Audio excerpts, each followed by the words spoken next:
been warned to not come to LA. There were warnings all along for the last few months that we are not to set foot on the West Coast. It was award show season, and Sean wanted him to start promoting the album. Why this project? Why now? Well, we waited until after the results of the trial to release the project, but I started like almost 5 months before I was able to find Alex. When 50 Cent sat down to explain why he spent 2 years producing a documentary about his longtime rival, he said something that stopped everyone cold.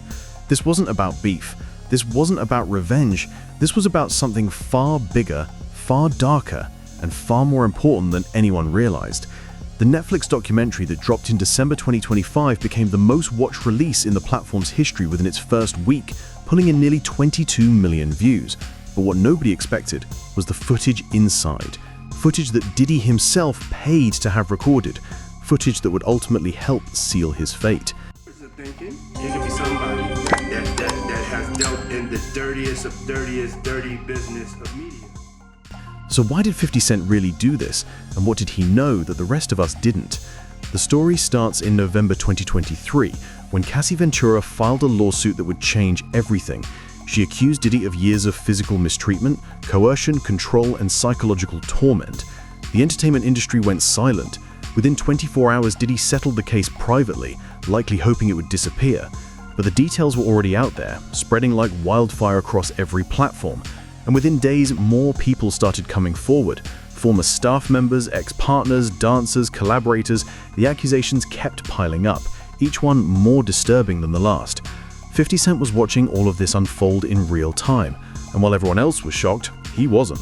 He posted on Instagram almost immediately after the settlement, writing, "He paid that money real quick. Should have done that before the sharks saw blood in the water. And here they come in 5, 4, 3, 2, 1. Every woman he put his hand on." People thought he was just trolling again, doing what 50 does best. But behind the scenes, something shifted. According to 50, this was the moment he realized the public needed more than scattered rumors and Twitter threads. They needed the full picture, laid out with documentation, testimony, and evidence. The kind of story that doesn't just live on social media, but gets preserved in history. But that wasn't the whole story. March 2024 brought something nobody saw coming. Federal agents descended on Diddy's homes in Los Angeles and Miami in a massive, coordinated raid that looked straight out of a crime thriller. Helicopters circled above the mansions, tactical teams stormed through the gates, doors were broken down, and agents carried out boxes of electronics, hard drives, and evidence by the truckload. The images went viral instantly. And 50 Cent? He responded with one of the most quoted lines of the year. Now it's not did he do it, it's did he done. People laughed. They shared memes. They thought he was just trolling again, doing what 50 does best. But behind the scenes, something else shifted. According to 50, this was the moment he realized the public needed more than scattered rumors and Twitter threads. They needed the full picture, laid out with documentation, testimony, and evidence. The kind of story that doesn't just live on social media, but gets preserved in history. And it needed to be documented properly. Behind closed doors, 50 started reaching out to documentary filmmakers. He connected with director Alexandria Stapleton, someone he trusted to handle the story with objectivity and depth. And then he brought the project to Netflix, knowing the platform's global reach would ensure the story couldn't be buried or controlled by anyone in Diddy's camp.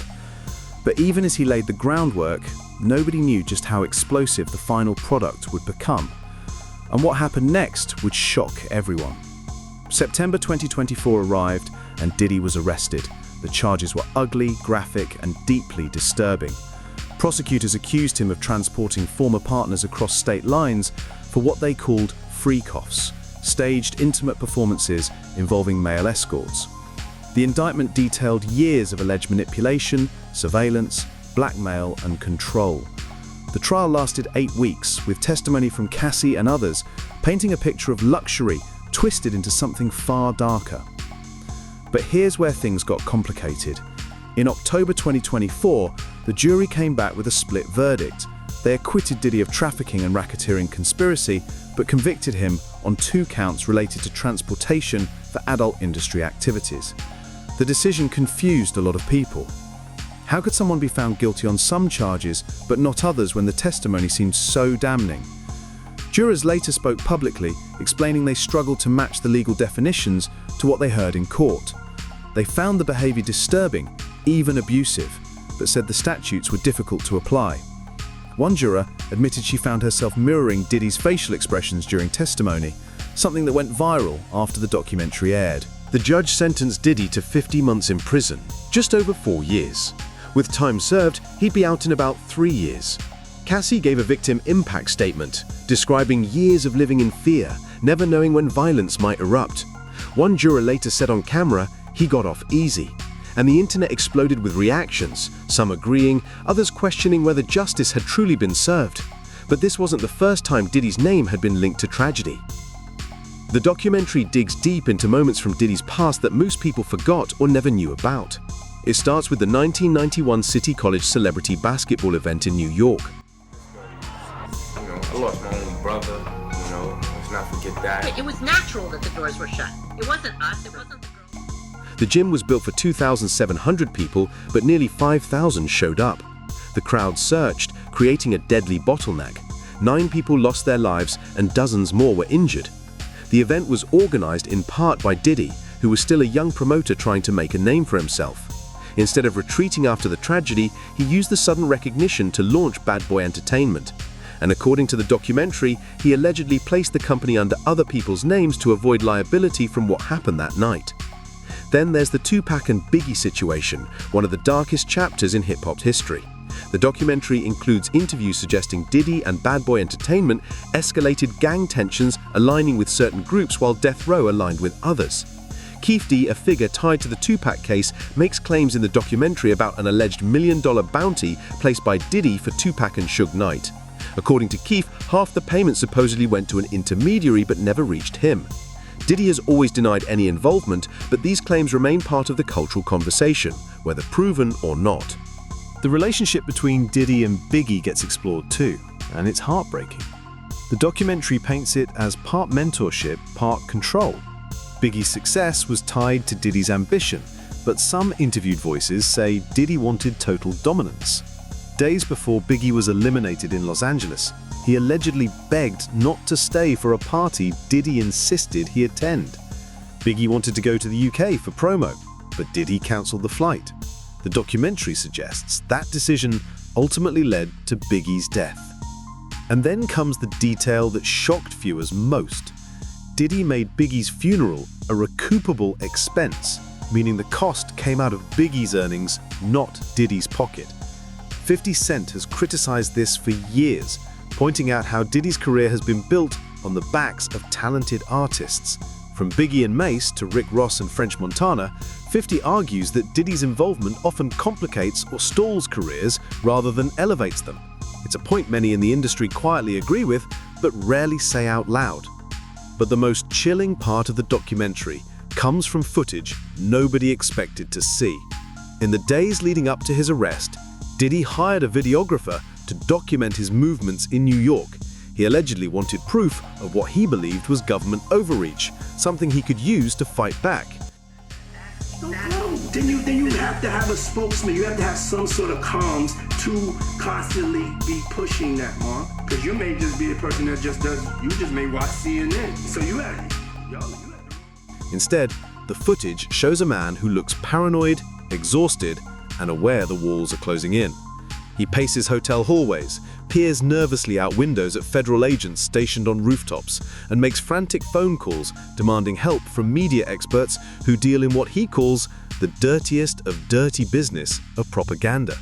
At one point, after walking through Harlem and embracing fans, he gets into his SUV and immediately asks for hand sanitizer, joking that he needs to cleanse himself from all the people who touched him. I need some hand sanitizer. There's an eerie sense of detachment, like he's already losing grip on reality. And then comes the moment that made headlines everywhere. In footage captured just days before his arrest, Diddy is heard telling the mother of his youngest child, "I'm about to deposit $200 million right now." Filmmakers suggest he was moving money in anticipation of federal charges, shifting nearly half his reported $400 million fortune to protect it. The documentary also dives into testimony from Clayton Howard, a male partner who says he engaged in sessions with Diddy over an 8-year period. mission and the purpose why I was actually there. Well, but she didn't actually tell you that it was Diddy. No, she told me it was Frank Black. Her husband, Frank. Frank Black. Yes. He describes everything as highly staged and controlled, with Diddy regulating the lighting, the baby oil, even collecting bodily fluids.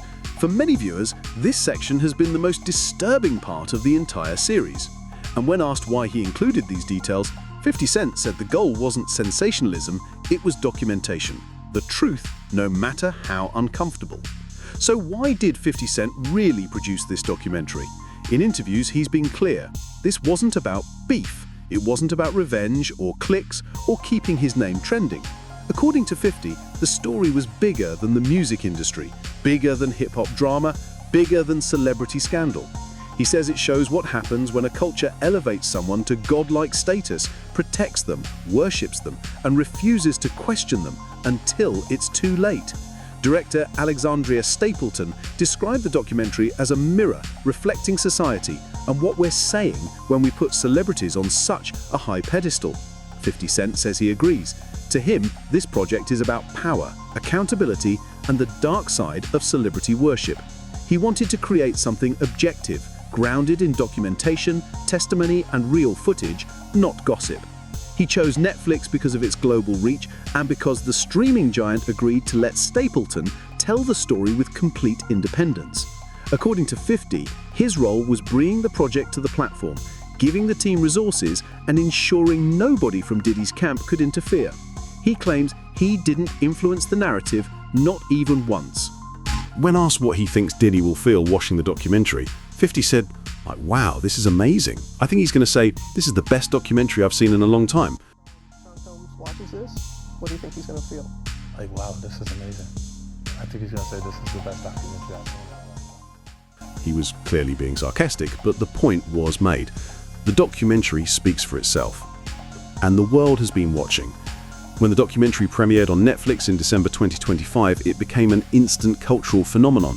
Within the first week, it racked up 21.8 million views, making it one of the most watched releases in Netflix history.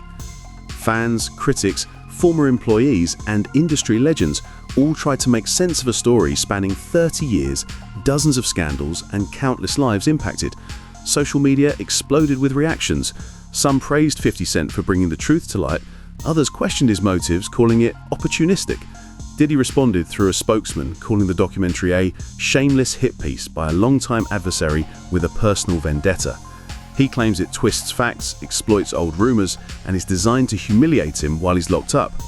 But 50 Cent insists the footage, interviews, files, and testimonies were collected over 2 years with objectivity in mind.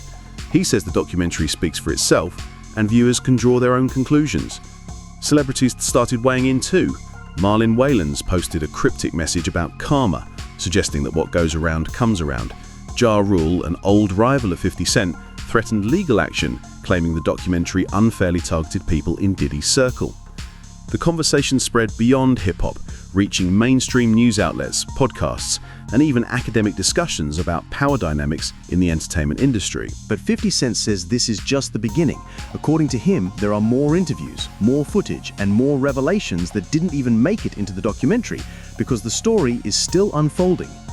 Diddy has appealed his conviction and is currently participating in a prison sobriety program, hoping to shorten his sentence. His businesses have collapsed. His reputation is in shambles. His public legacy is now permanently tied to allegations that will follow him forever.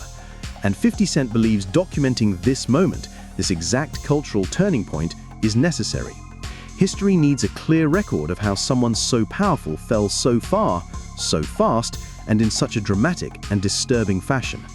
Whether you see this documentary as justice, exploitation, or something in between, one thing is undeniable: it's changed the conversation forever. So when 50 Cent sat down to explain why he made this documentary, he wasn't just talking about Diddy. He was talking about all of us, about the culture that creates these figures, protects them, and then watches in shock when everything falls apart. He was talking about accountability, about giving voice to people who were silenced, and about making sure the truth, uncomfortable as it may be, gets told. Because in the end, this isn't just Diddy's story. It's a story about power, fame, and what happens when nobody dares to ask the hard questions until it's already too late. And that's exactly why 50 Cent says he had to make it.